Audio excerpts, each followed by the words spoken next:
नमस्कार, मीनाज रेसिपीमध्ये आपलं सर्वांचं अगदी मनापासून स्वागत आहे। तर आज आपण बिना ब्रेडचे सँडविच बनवणार आहोत। ते कसे बनवायचे चला तर मग ते बनवायला स्टार्ट करूया। आणि हो, तुम्ही जर आपल्या चॅनलवर नवीन असाल तर प्लीज आपल्या चॅनलला सबस्क्राइब करा आणि शेजारचं बेल आयकॉन बटनही प्रेस करा। तर इथं मी सुरुवातीला इडलीचं बॅटर घेतलं आहे। तर इडलीच्या बॅटर पासूनच आपण सँडविच बनवणार आहोत। हे सेम बॅटर आहे पण मी इथं क्वांटिटी मध्ये कमी जास्त घेतलेला आहे। तर एका भांड्यामध्ये 1 कप घेतलेला आहे इडलीचं बॅटर आणि एका भांड्यामध्ये अर्धा कप घेतलेला आहे। आता जिथं अर्धा कप बॅटर घेतला आहे ना त्याच्यामध्ये बीटरूट आपल्याला किसून घालायचं आहे, जेणेकरून छान असा कलर यावा आणि मुलांच्याही पोटात बीटरूट या निमित्ताने तरी जाईल, म्हणून इथं बीटरूट मी इथं किसून घातलेला आहे। आणि सँडविच बनवताना बीटरूटचा जो कलरचा उत्तप्पा असतो तो बीटरूटचा कलर छान वाटतो त्याच्यामध्ये, म्हणून मी इथं ऍड केलेला आहे।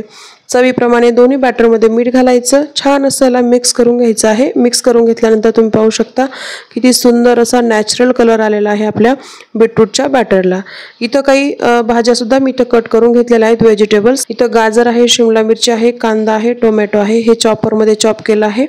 तुम्ही तुमच्या आवडीप्रमाणे जेवढे तुम्हाला इथं व्हेजिटेबल्स आवडतात किंवा मुलं खात नाहीत जेवढे व्हेजिटेबल्स तेवढे इथं टाकून घ्यायचे आहेत। चॉपरमध्ये चॉप करा किंवा चाकूने बारीक एकदम कापून घ्या। तर आता इथं सुरुवातीला आपल्याला एक पॅन घ्यायचा, पॅनवरती थोडंसं तेल लावून घ्यायचं, नंतर त्याच्यावरती व्हाईट बॅटर आपल्याला स्प्रेड करून घ्यायचं आहे। पण स्प्रेड करताना थोडंसं जाड ठेवायची आहे साईज, आपल्याला एकदम पातळ करायची नाही साईज याची, कारण आपण याचं सँडविच बनवणार आहोत।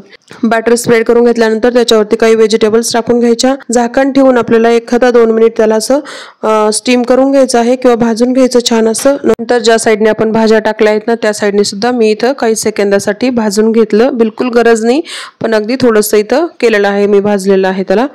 तर आता हा आपला उत्तप्पा पहिला रेडी झाला, त्याला काढून घेतलं। नंतर पुन्हा थोडासा पॅन क्लीन केला आणि त्याच्यावरती तेल थोडंसं स्प्रेड करून घ्यायचं। नंतर जे रेड कलरचं आपलं बॅटर आहे, जे बीटरूटचं पीठ आहे किंवा बॅटर आहे ते इथं थोडंसं स्प्रेड करून घ्यायचं, 1-1.5 चमचा मोठा। आणि त्याच्यावरती सेम पद्धतीने भाज्या टाकून घ्यायच्या, व्हेजिटेबल्स कट केलेल्या टाकून घ्यायच्या। नंतर त्याच्यावरती झाकण ठेवून आपल्याला 1-2 मिनिटासाठी त्याला सुद्धा स्टीम करायचं आहे किंवा भाजून घ्यायचं आहे।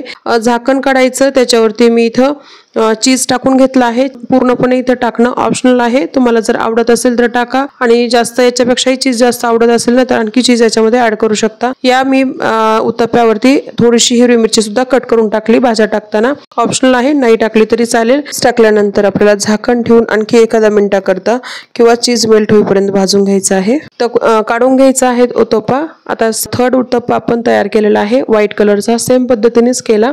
तर पहा किती छान असा कलर आलेला आहे या उत्तप्प्याला सुद्धा। सँडविच बनवण्यासाठी 3 उत्तप्पे तयार झालेले आहेत।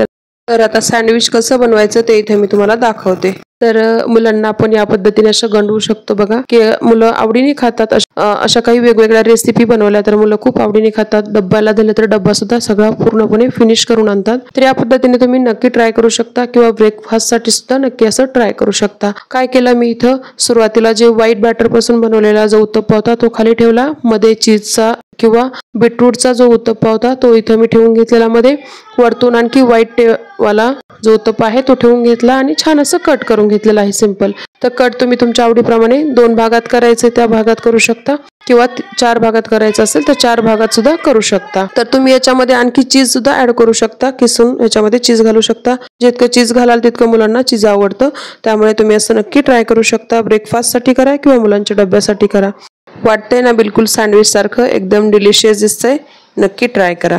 मी इथं याला टोमॅटो केचप सोबत सर्व केला आहे। तुम्हाला ज्या सॉस सोबत किंवा ज्या चटणी सोबत आवडतं त्या सॉस सोबत तुम्ही इथं सर्व करू शकता। जर तुम्हाला ही रेसिपी आवडली असेल ना तर लाईक करा, शेअर करा, सबस्क्राइब करा, शेजारचं बेल आयकॉन बटनही प्रेस करा। वेळात वेळ काढून रेसिपी पाहिल्याबद्दल धन्यवाद। भेटूया लवकर अशा एका नवीन रेसिपी सोबत, तोपर्यंत हेल्दी खा, हेल्दी रहा, बाय बाय।